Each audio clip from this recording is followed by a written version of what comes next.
En la cena del domingo, mi madre dijo, para nuestro inversor silencioso, siempre paga, nunca está presente. Mi padre sonrió con suficiencia. Tomé un sorbo de vino y dije, para el inversor que acaba de sacarte hasta el último céntimo de tu cuenta compartida. Mi hermana se atragantó con la bebida. Dejé mi copa y me fui. 2 horas después, tenía 16 llamadas perdidas y una solicitud de Venmo con la etiqueta, por favor, deshazla. Simplemente pulsé, rechazar, y entonces... Se excedió demasiado al decirlo. Mamá levantó su copa y me miró fijamente, como si estuviera actuando en un escenario. Por nuestro inversor silencioso, siempre pagando, nunca presente. Luego, se rió.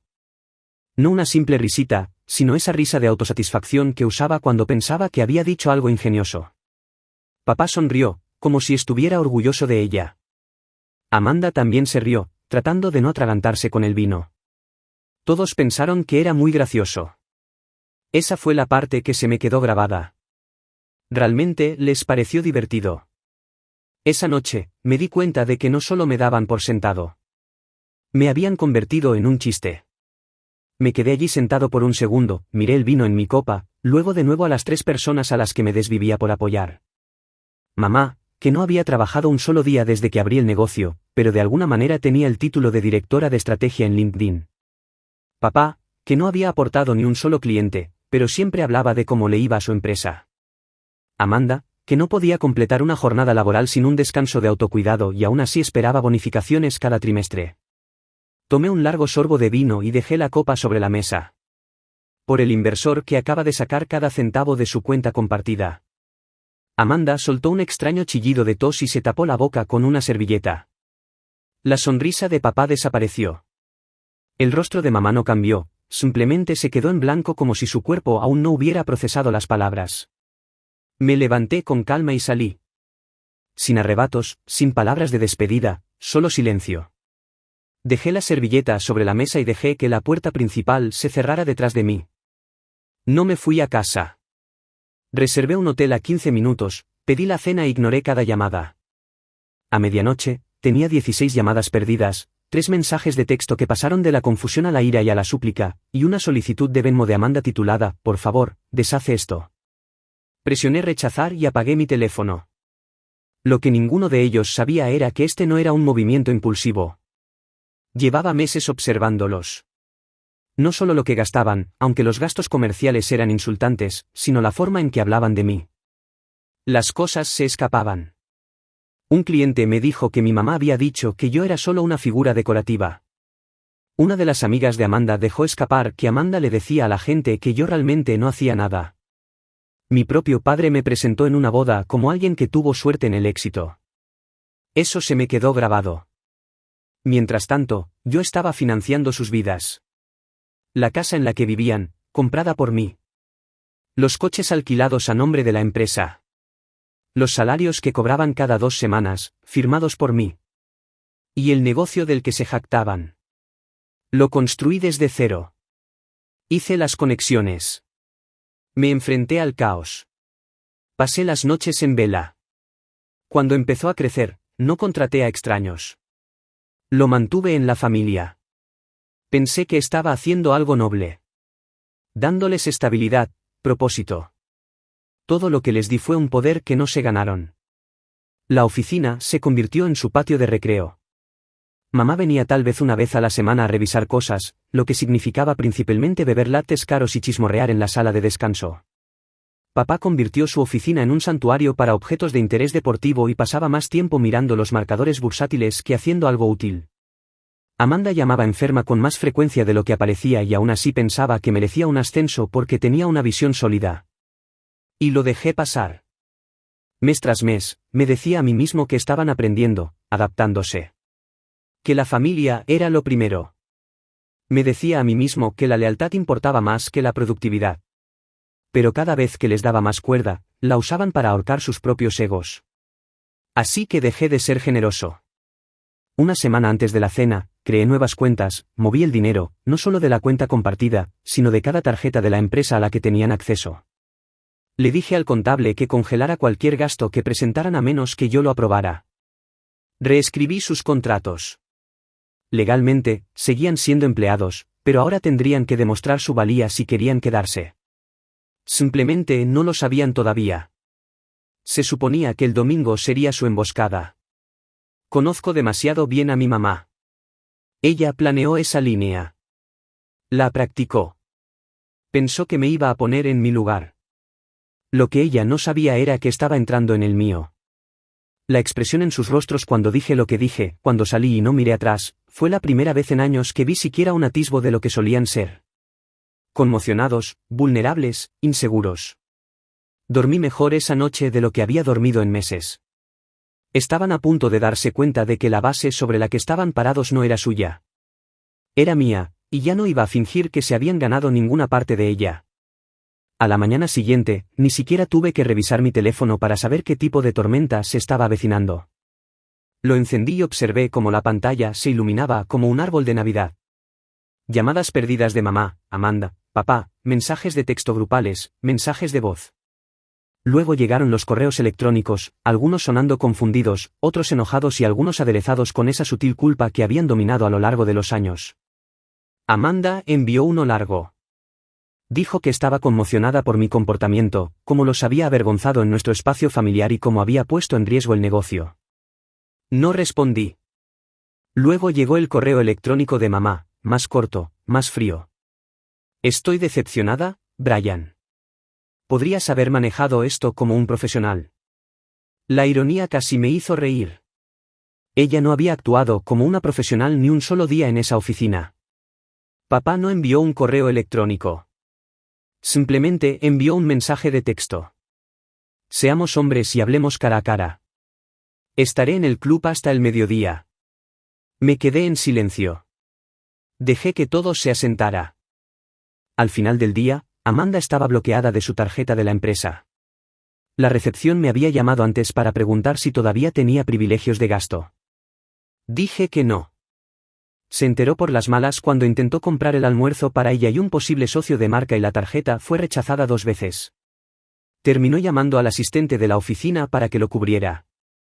2 horas más tarde, recibí un mensaje de ese asistente preguntando si Amanda todavía estaba empleada. Dije que sí, por ahora. Esa semana, todo se desmoronó más rápido de lo que esperaba. Mamá llegó a la oficina el martes exigiendo saber por qué su inicio de sesión en la computadora ya no funcionaba. Le dije que restableciera cada contraseña. Nadie entraría sin permiso. Irrumpió en la sala de conferencias y gritó mi nombre lo suficientemente fuerte como para que todo el piso la escuchara, como si esperara que apareciera mágicamente. Pero yo no estaba allí. Ya estaba a 3 estados de distancia en un café tranquilo viendo las imágenes de seguridad del edificio en mi computadora portátil.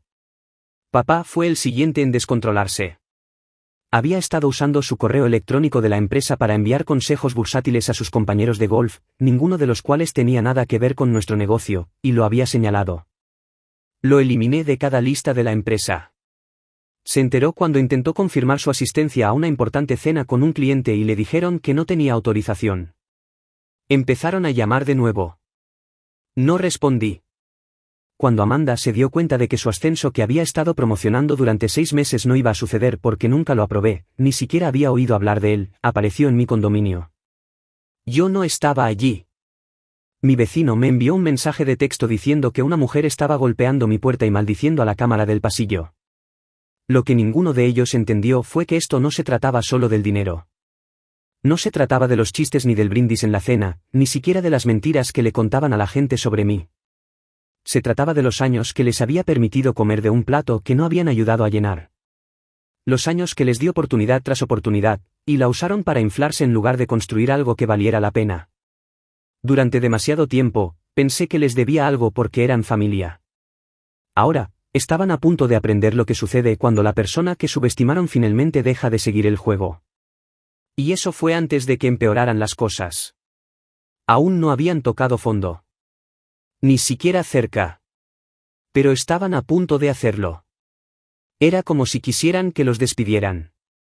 Unos días después de que retiré el dinero, después de que ignoré las llamadas y los mensajes de texto dramáticos, dejaron de fingir estar confundidos. Esa máscara se cayó rápido.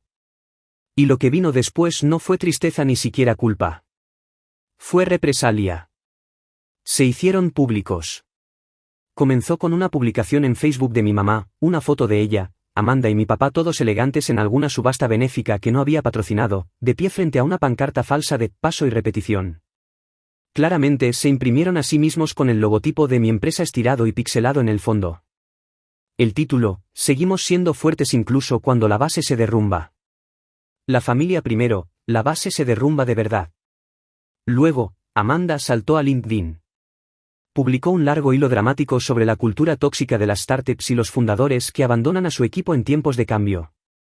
Lo terminó con una cita sobre cómo los verdaderos líderes no desaparecen cuando se pone difícil, se adaptan. Las personas que no nos conocían la aplaudieron, pero las que sí lo hicieron, sabían exactamente de quién estaba hablando. No me etiquetó, pero etiquetó a la empresa, mi empresa. Y eso ni siquiera fue lo peor. Los empleados empezaron a contactar. Uno me reenvió un mensaje de Slack de mi mamá hablando sobre una reorganización del liderazgo en curso. Otro dijo que Amanda había estado organizando reuniones paralelas, presentándose como la nueva voz de la marca. Mi papá, mientras tanto, le estaba diciendo a la gente de nuestra industria que yo estaba agotado y probablemente me retiraría de forma permanente. Estaban orquestando una toma de control, no legalmente, no estructuralmente, solo en percepción. Estaban reescribiendo la historia, haciéndola sonar como si me hubiera alejado de la empresa, que ellos estaban interviniendo para estabilizar las cosas, que eran los que lo mantenían todo unido mientras el fundador se descontrolaba. Debieron haber pensado que estaba demasiado lejos para detenerlos, demasiado pasivo para contraatacar. Luego llegó el viernes. Ahí es cuando lo programaron. Una reunión completa de Zoom de la empresa. Título, Mirando hacia el futuro, un nuevo capítulo presentado por Amanda. Invitados especiales fueron mamá y papá. No se mencionó nada de mí. Alguien de marketing me avisó. Inicié sesión silenciosamente desde un alias. Amanda abrió con su falso tono de sala de juntas.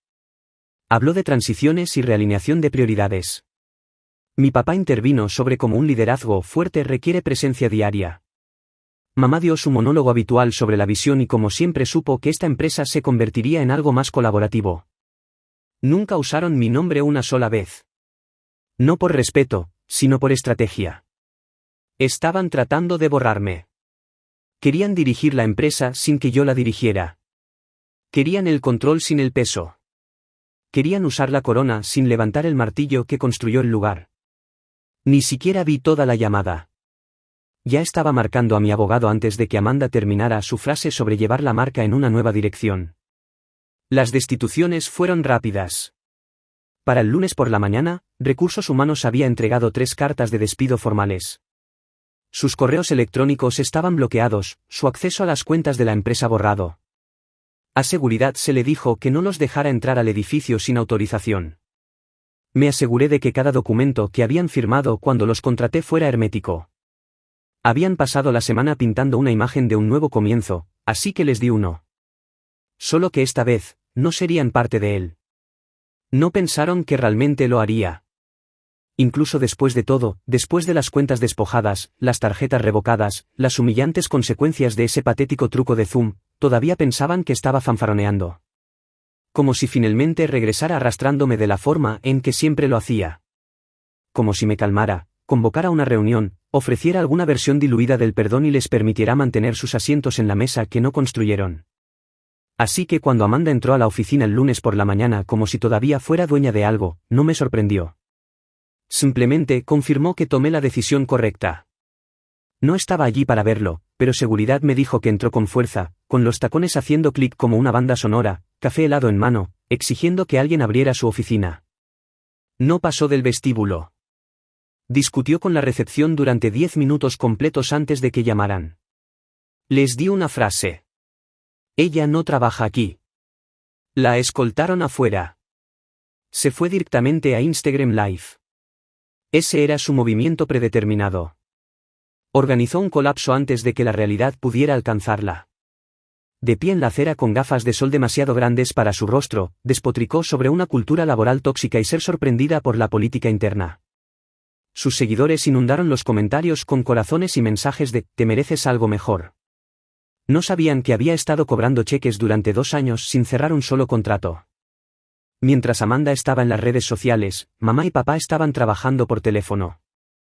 Llamaron a proveedores que no habíamos usado en meses, antiguos clientes, incluso a algunos de mis amigos de la industria. Mamá le lloró a uno de nuestros asesores de la junta diciendo que yo estaba en crisis. Papá dejó un mensaje de voz para un inversionista clave diciendo que temía que me hubiera desconectado mentalmente. Cuando eso no funcionó, intentaron algo más audaz. Papá convocó una reunión privada con un competidor y ofreció traer a algunos miembros leales del personal. Si le daban un puesto de liderazgo, excepto que nadie era leal a ellos. Nadie los respetaba. No eran líderes. Eran marcadores de posición que había apuntalado para evitar contratar extraños. Y ahora que no tenía ninguna razón para mantener la farsa, empecé a llenar sus lugares con personas que realmente querían estar allí. Lo primero que hice fue llamar a Mark, mi primo, el mismo tipo del que papá solía burlarse cada día de Acción de Gracias por hacer logotipos para pizzerías. Lo que papá no sabía era que Mark había estado construyendo silenciosamente una cartera de 6 cifras, rechazando clientes a diestra y siniestra. Le ofrecí el antiguo título de Amanda, menos la pelusa. Jefe creativo, sin drama, control total sobre la marca. Aceptó en minutos. Luego llamé a la tía Rachel. Mamá siempre decía que era demasiado ruidosa, demasiado obstinada, demasiado parecida a una maestra, lo cual tenía sentido ya que era una maestra. 10 años en el desarrollo del plan de estudios, más inteligente que nadie y más organizada que nadie con quien hubiera trabajado. La contraté para administrar nuestras operaciones internas. En cuestión de días, limpió los flujos de trabajo que mi mamá había estado supervisando durante años. La ironía. Mis padres odiaban a estos dos. Siempre los menospreciaban en las cenas familiares. Siempre se aseguraban de que se sentaran en el extremo más alejado de la mesa. Ahora eran los que estaban reconstruyendo mi empresa. La que mis padres intentaron secuestrar. Y mientras las cosas se estaban uniendo para nosotros, las cosas se estaban desmoronando silenciosamente para ellos. La imagen de influencer de Amanda comenzó a resquebrajarse. Algunos clientes que habían visto su publicación en LinkedIn comenzaron a responder públicamente, señalando inconsistencias en su currículum. Uno la denunció por afirmar que lideró campañas de las que sabían que no formaba parte. Otro insinuó que intentó facturarles 2 veces en una factura que olvidó mencionar. Papá intentó lanzar algo por su cuenta, registró una LLC genérica, construyó un sitio web gratuito y comenzó a enviar correos electrónicos en frío a contactos con los que no había hablado en años. Uno me reenvió el correo electrónico. Fue un desastre lleno de vagas palabras de moda, eslóganes reciclados y una promesa ridícula de reimaginar la alineación de la marca. Ni siquiera notó que deletreó mal el nombre de la empresa en el asunto. Mamá dejó de publicar por completo. Pero escuché de un primo que les estaba diciendo a todos los que la escuchaban que yo era desagradecido e inestable emocionalmente. Interpretó a la mártir frente a cualquiera mayor de 60 años y culpó a la cultura tecnológica por convertirme en alguien a quien no reconocía. La mejor parte es que no solo estaban fuera de la empresa, sino que también estaban fuera del circuito. Sin información privilegiada, sin susurros de los empleados, sin poder y sin ingresos. Porque lo que ninguno de ellos se dio cuenta hasta que fue demasiado tarde fue esto. Yo no solo era el que financiaba su estilo de vida. Yo era la única razón por la que todavía eran relevantes. Sucedió más rápido de lo que esperaba. No porque subestimara lo dependientes que eran, sino porque finalmente vi lo poco que construyeron por sí mismos. 3 semanas después de que los desconecté, las grietas comenzaron a aparecer públicamente. Amanda eliminó sus biografías de influencer. Las que decían vicepresidente de marca, emprendedor, orador público. Lo noté porque alguien de nuestro equipo de redes sociales lo señaló, dijo que un reclutador había preguntado por qué ya no aparecía en nuestro sitio web. Ella les dijo que estaba en transición y girando hacia su próxima aventura. Pero detrás de escena, estaba llamando a contactos mutuos preguntando si alguien conocía algún trabajo de consultoría. Una semana después de eso, apareció en la oficina de Mark. Sin previo aviso. Me envió un mensaje de texto justo después. Se quedó de pie en el vestíbulo durante 15 minutos afirmando que tenía materiales inacabados para recuperar. Cuando la recepcionista le dijo que ya no había ningún material de la empresa a su nombre, cambió de táctica. Preguntó si Mark estaba cerca y si tenía tiempo para almorzar.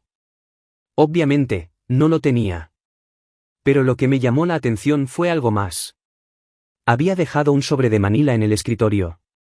Sin nota, sin etiqueta, solo mi nombre escrito con marcador negro. Lo envié a buscar. En el interior había capturas de pantalla impresas, mensajes, en su mayoría registros de Slack, entre Amanda y 2 empleados, todos fechados hace 6 meses, conversaciones sobre cómo resistir la influencia de Brian sobre la creatividad, sobre cómo formar un equipo paralelo con Real Vision y un intercambio perturbador donde Amanda planteó la idea de convencer a Brian de que se tomara un año sabático para que pudiéramos reconstruir sin que él interfiriera. Sin embargo, eso no fue lo que me intrigó. Lo que me llamó la atención fue el momento. Todos esos mensajes sucedieron durante una campaña que casi perdimos. Una campaña que salió mal porque Amanda afirmó que no tenía los datos correctos. Datos que luego descubrí que habían sido retrasados a propósito. Me di cuenta entonces de que no solo había sido perezosa. Había estado socavando las cosas sutilmente durante más tiempo de lo que pensaba. Ese fue su intento de darle un giro para adelantarse a la historia. Tal vez pensó que si me enteraba por ella, sería más suave. Se equivocó. Mientras tanto, mis padres se estaban desmoronando a su manera. Papá intentó organizar una cena de inversión privada en el club de campo. Solo me enteré porque el gerente, que también era amigo mío, llamó y preguntó si sabía algo al respecto. Dijo que papá había enviado invitaciones impresas con el logotipo de la empresa todavía en ellas, afirmó que era cofundador emérito y quería presentar nuevas oportunidades en la tubería. La cena nunca sucedió. Nadie apareció, ni siquiera las personas que consideraba amigos cercanos. Uno de ellos incluso me reenvió la invitación con un mensaje de 2 palabras. Este tipo. En cuanto a mamá, empezó a aparecer en reuniones familiares extendidas, algunas de las que solía faltar. Mi prima Rachel dijo que pasó toda la noche hablando de cómo los había sorprendido, cómo fui manipulado por extraños y cómo dejé que los celos envenenaran el negocio. Celos. Esa fue la palabra que usó. Como si yo fuera el que miraba desde afuera. Ahora la ironía ardía. Mantuve la distancia, observé cómo su mundo se desmoronaba lentamente desde adentro. Las llamadas se hicieron menos frecuentes. Los mensajes de culpa se volvieron amargos. Papá envió un correo electrónico de 3 párrafos lleno de amenazas veladas sobre la reputación y el legado familiar. No respondí. Pensaron que al arrastrar mi nombre por el barro, alguien, cualquiera, los sacaría del agujero que cavaron. Pero lo que no sabían era que estaba a punto de enterrarlos en él. No por despecho, sino por necesidad. Todo llegó a un punto crítico cuando Amanda apareció en mi edificio de condominios. Nunca había estado allí antes. Ni siquiera conocía la dirección hasta ahora, lo que significaba que alguien debió habérsela dado. Probablemente uno de los pocos empleados que todavía intentaba mantenerse neutral. El portero me llamó. Dijo que estaba en el vestíbulo. Dijo que parecía que no había dormido. Le dije que no la dejara subir. Hizo una pausa. Dice que es urgente, dijo. Le dije de nuevo. Ella no vive aquí. No va a subir. 30 minutos más tarde, recibí un correo electrónico de ella. No fue emocional. Fue estratégico. El asunto decía, hablemos de números.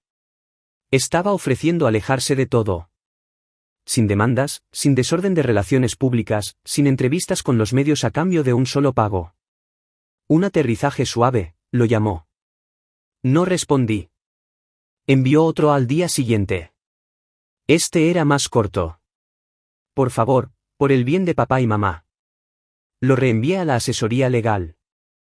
El golpe final llegó 2 días después cuando mis padres me enviaron correos electrónicos por separado. Misma hora, mismo tono, claramente coordinados. El de mamá fue un viaje de culpa.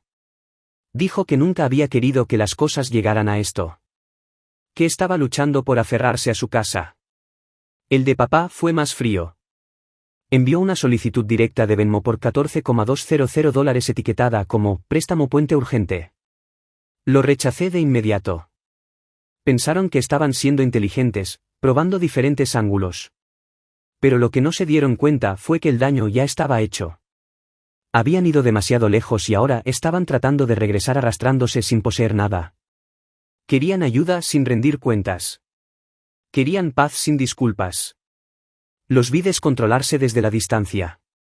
Amanda eliminó la mitad de sus redes sociales. Uno de sus acuerdos de influence fracasó.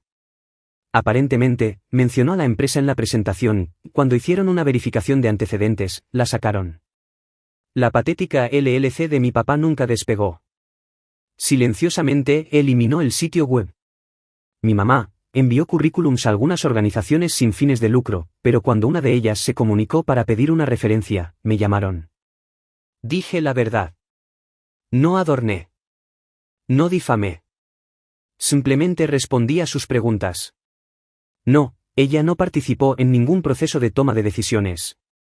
No, ella no contribuyó significativamente a la estrategia de la empresa. No, ella no completó ningún proyecto medible durante su mandato. No volvieron a llamar. Los familiares a los que solían menospreciar, Mark, Rachel, incluso mi tío Sam, que ahora maneja la logística de nuestra cadena de suministro, estaban prosperando. Cada barbacoa familiar ahora tenía una extraña tensión, como si la habitación cambiara cuando se mencionaba mi nombre. Mis padres solían ser las voces más fuertes de la habitación. Ahora apenas hablaban a menos que alguien hiciera una pregunta directa. Habían perdido más que dinero. Habían perdido el control de la historia. Y por una vez, no me sentí culpable porque la verdad era que había sido bueno con ellos. Demasiado bueno. Les di más de lo que se ganaron, más de lo que respetaron, más de lo que pudieron manejar. Y se burlaron de mí por ello, intentaron reemplazarme, intentaron reescribir todo lo que había construido en algo que pudieran poseer. Nunca estuvieron agradecidos. Así que ahora los dejo vivir con lo que construyeron por sí mismos, que es decir, nada. Han pasado 2 meses desde que los desconecté para siempre. Me gustaría decir que las cosas se calmaron después de eso. Que la vida volvió a ser simple. Pero tranquilo no siempre significa terminado. Y a veces, cuando las personas pierden el acceso a tu dinero, tu nombre, tu plataforma, se vuelven creativas. Comenzó con un correo electrónico extraño. El remitente era un bufete de abogados de tamaño mediano de Chicago. Casi no lo abro. Pensé que era spam, pero el asunto me llamó la atención. Notificación formal con respecto a materiales patentados, Gallagher y compañía. El nombre de la empresa era mío, pero la consulta no lo era. Abrí el documento adjunto y escaneé la carta 2 veces. Era de un abogado que representaba a un competidor nuestro. No estaban presentando una demanda. Me estaban alertando extraoficialmente de que 2 personas habían acudido a ellos con datos internos de mi empresa, Amanda y mi papá. Habían intentado vender archivos de la empresa, listas de clientes, plantillas de presentación, planos de campañas, documentos de estructura backend, cosas a las que solo un puñado de personas tenía acceso. Cosas de las que nunca se suponía que debían guardar copias. Cosas que claramente guardaron antes de que los bloqueara. Y aquí está el truco. El competidor no mordió el anzuelo. Olieron algo raro, hicieron su tarea y se dieron cuenta de que los archivos no eran suyos para ofrecer. Incluso adjuntaron un breve memorando interno que indicaba que las preocupaciones éticas impiden una mayor participación. El abogado que me envió un correo electrónico dijo que no querían problemas legales, solo querían que estuviera al tanto en caso de que algo volviera a aparecer. Así que ahora, no solo se habían humillado tratando de hacerse pasar por fundadores de una empresa que nunca construyeron, sino que intentaron entregar mi trabajo como una bolsa de herramientas robadas. ¿Para qué? ¿Una oferta de trabajo? ¿Un cheque rápido? Un último intento desesperado de relevancia. No respondí de inmediato. Lo medité durante unos días. Mark estaba furioso cuando se lo conté. Rachel dijo que necesitábamos presentar cargos. Incluso nuestra contratación más reciente, alguien que nunca conoció a mi familia, dijo que tenía todo el derecho de perseguirlo legalmente. Y probablemente tengan razón. Pero algo al respecto simplemente me dejó cansado. No sorprendido. Ni siquiera enojado. Solo cansado porque esto nunca se trató de dinero. No realmente. Se trataba de control. Y ahora que no tenían ninguno, preferirían quemar el puente que admitir que nunca lo construyeron. Ninguno de ellos se ha comunicado desde entonces. Ni siquiera para defenderse. Ni una llamada, ni un mensaje, ni un susurro de nadie relacionado con ellos, lo que me dice todo lo que necesito saber. O han seguido adelante avergonzados o están esperando alguna forma de dar un giro a la historia de nuevo. Tal vez tomaré medidas legales. Tal vez simplemente guardaré los archivos, documentaré todo y esperaré. Pero una cosa es segura, no me volverán a pillar desprevenido. El negocio es más fuerte que nunca. El equipo es más unido y, por una vez, el silencio a mi alrededor no se siente como tensión. Se siente como libertad. No sé si esta historia tiene más. Tal vez surja algo más. Tal vez se acabe. Tal vez lo intenten de nuevo de alguna otra manera. Honestamente, ya no me importa. Pero estoy agradecido a todos los que prestaron atención. De verdad, gracias por escuchar.